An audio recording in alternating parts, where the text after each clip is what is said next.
In 2023, question 10, we have a toy company making spinners in the shape of a pentagon, as shown here.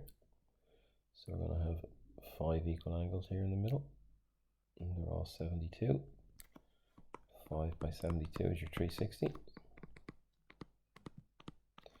Each of the 5 sides is the same length, and it's divided into 5 congruent isosceles triangles. So we take this triangle AOB with 2 6s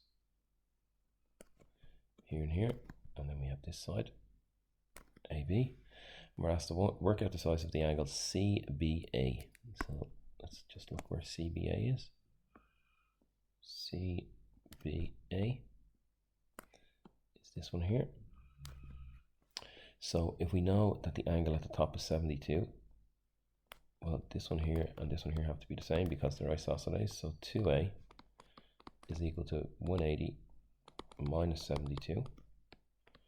2A is equal to 108. So the angles at the bottom are 54 degrees each. Then we're asked to work out the area of the triangle AOB. AOB is the one we had at the start. AOB. So let's just sketch it. We have 2 6s.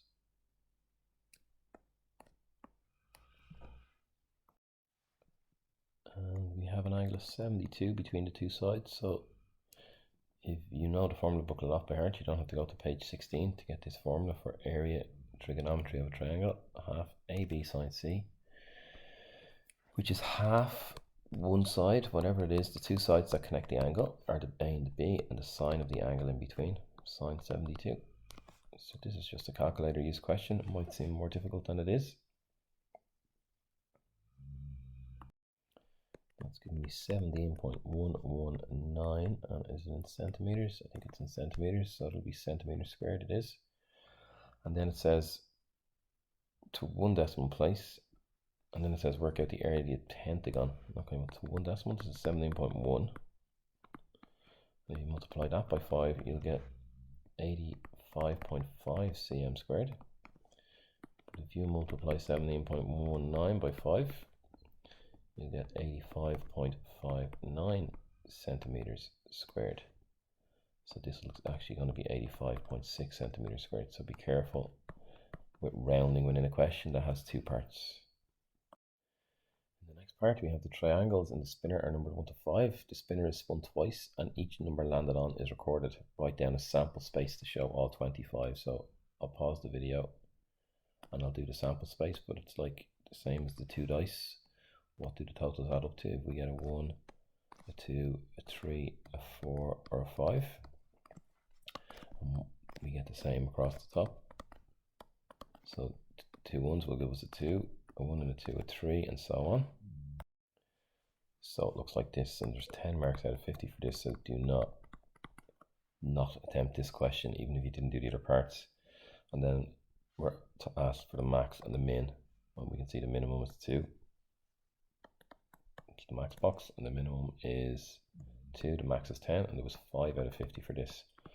So be perseverant, stick to the test, don't give up before the end.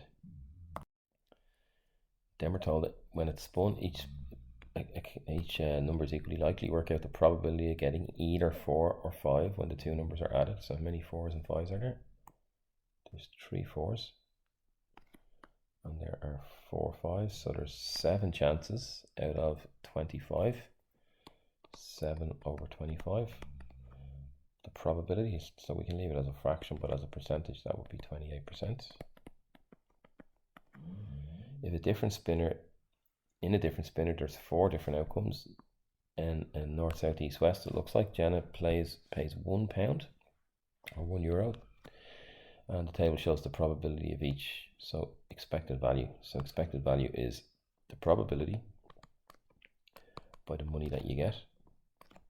So we have to do this all the way across. 0.2 times 0.5.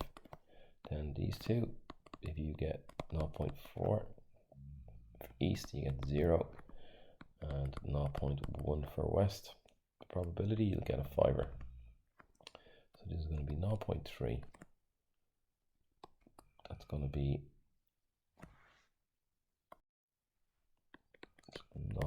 1, 0, and the last one 0.5, which is equal to 0.9. So the return in the long run, if you play this game in the long run, you'll win 90 cents. So it's not a fair game. You're going to lose 10 cents in the long run. So you're going to gain. It's not a fair game. So it's not a fair game because the return is not €1, and you will get 90 cents return, but it's €1 to play. So if it has to be exactly the expected value to be a fair game.